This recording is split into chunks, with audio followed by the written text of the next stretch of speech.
Troy University's Broadcast and Digital Network Earl Hutto Studio.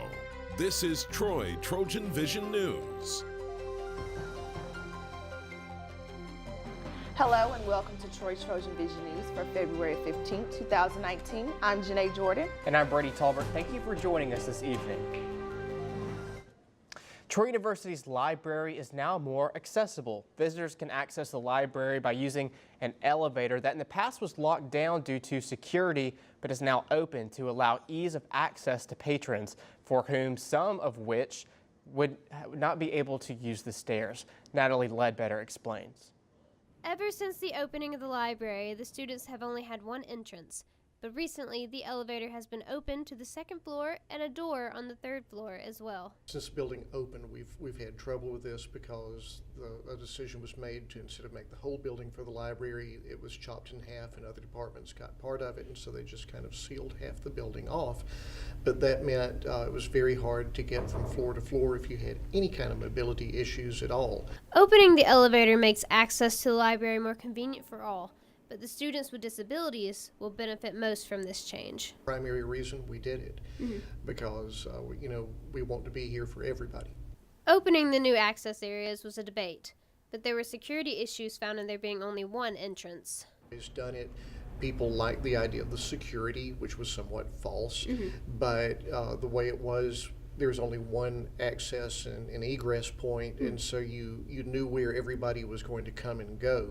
Some students have been able to take advantage of the opportunity of this new add-on to the library. I think everybody's been very happy about it, and I've gone around and talked to students who are here all the time, and they've especially been happy about being able to get to the restroom with a great deal more ease.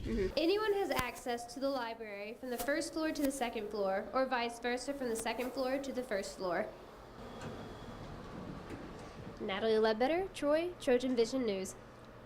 While the traditional library entrance facing the Trojan Center will remain open, the elevator entrance can be accessed on the parking lot side of Wallace Hall. Middle and high school students from around the area were given a chance to learn more about Troy University's art program and get some hands-on experience. Middle and high school students from across Southeast Alabama filled the courtyard of Malone Hall as young artists visited Troy for the annual Art Day, an opportunity for these budding artists to experience what Troy has to offer.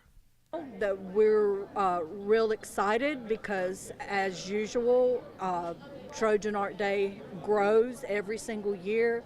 I believe the count today, one bus didn't show, but the count was around 370 people. So that's a lot of students moving in and out, kind of looking at our facilities. Art Day also has a competitive element as well.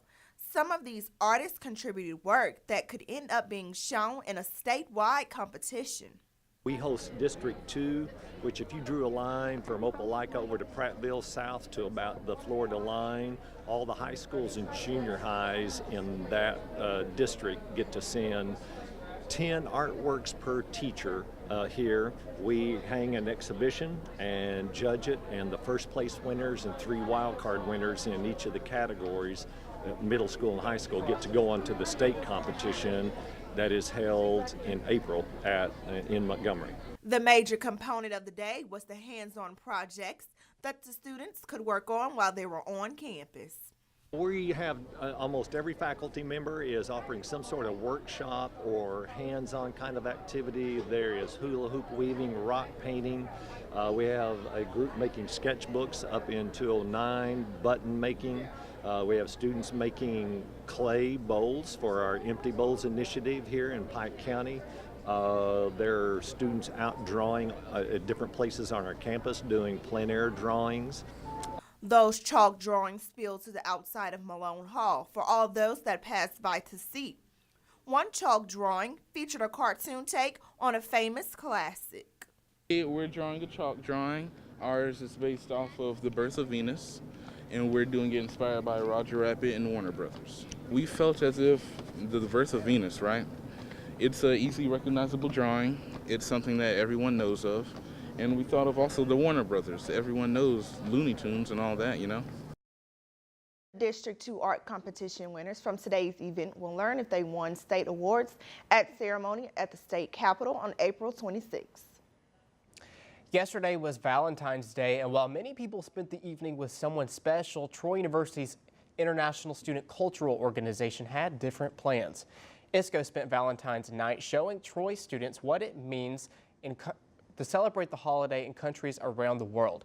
While their weekly meetings usually focus on one country in particular, last night the group decided that Valentine's celebrations around the world would be an appropriate way to spend their weekly meeting. ISCO's next meeting will be Thursday night at 7 in the Hall of Honor. It is open to all Troy University students. Now, the latest in Trojan sports on Troy TrojanVision News. Welcome to your TrojanVision Sports. I'm Brianna Jones. Thursday night, the Trojan women's basketball team looked to get some revenge on the Georgia State Panthers after falling to them earlier in the season and receiving their first conference loss in result of the game. However, as Stuart Bradley shows us, the Trojans failed their mission. After breaking their two-game losing streak by putting up 100 points on Arkansas State last Saturday, the Troy women's basketball team hoped to get a win at home against Georgia State and split the season series. But things didn't go so well. Well, we're feeling really bad, of course, in Trojan Arena right now because we had our hopes up for a great game and a win, and Georgia State really did a good job. They outplayed us from the very beginning. They outplayed us. The Trojans got off to a slow start in the first quarter as they were doubled up in points and never really recovered. Georgia State would lead by as much as 23 during the third quarter. Despite having a much better second half offensively, the Trojans never reduced their deficit to single digits. While Jasmine Robinson had a season-high 17 points and Japonica James recorded her first career double-double, the Trojans still struggled offensively. As a team, they went 9 of 34 from 3 and went 24 of 72 from the field. Another huge key for the Trojans was turnovers, as they turned the ball over 25 times, which led to 26 Georgia State points. The fact that they just kept getting the ball close to the goal and scoring kind of at will. We left three-point shooters open, especially in the first half. So many things, you know, those are some of the things. Speaking of Georgia State, their offense shot almost 47% from the field and had 4 players in double digits, which included 19 points from Allison Johnson and a double-double by Nadia Wright. The Trojans lost by an official score of 85-70 and will look to bounce back this Saturday against Georgia Southern at 2 p.m. in Trojan Arena. Stuart Bradley, Trojan Sports Now. The ladies will host Georgia Southern this Saturday in Trojan Arena. Tip-off is set for 2 p.m. The Trojan men's basketball team moved up a spot on the Sunbelt Conference standings as they now sit at 10 in front of Arkansas and Appalachian State, even after falling 14 to the Georgia State Panthers Wednesday night in Atlanta. The men remain in Georgia, currently in Statesboro, looking to defeat the Georgia Southern Eagles. The last time the teams met, the Trojans dropped the game by 8, even after 32 points from Jordan Bernardo. Once again, the men face Georgia Southern tonight in Statesboro, Georgia. Tip-off is set for 8 p.m. Troy women's tennis hosts Mercer and Southern Mississippi over the weekend at the Lunsford Tennis Complex. Troy defeated Alabama State 6-1 on the road in their last match, marking the 7th straight win over the Hornets in the all-time series. Mercer knocked off Alabama State on February 3rd, but fell at North Florida 5-2 last Friday. Southern Mississippi has dropped just 3 points in 5 matches and are coming off a 7-0 sweep of Grambling State on Thursday. Head coach Rawia El Sisi previews the match. Very hard competition. Big heart today. They fought as a team, so hopefully from today we take it to this coming weekend. We face Mercer and Southern Mississippi, so just move a step ahead of time. That was a good win for them today. The Trojans take on Mercer at 11 a.m. on Saturday before battling with Southern Mississippi at 10 on Sunday.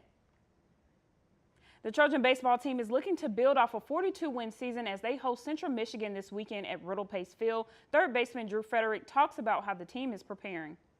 Coach Smart has talked about us being prepared and how all of the things that we've done leading up to now has prepared us to play tomorrow and play throughout the weekend. So I think I'm very confident in our preparation, everything that the coaches have put in front of us. So I think we're prepared. The men will host Central Michigan Friday night in Riddle Pace Field. First pitch is set for 6 p.m. So, guys, I really hope that the basketball teams can bounce back from these losses this week and get us a win on Saturday, and best of luck to baseball as they play tonight.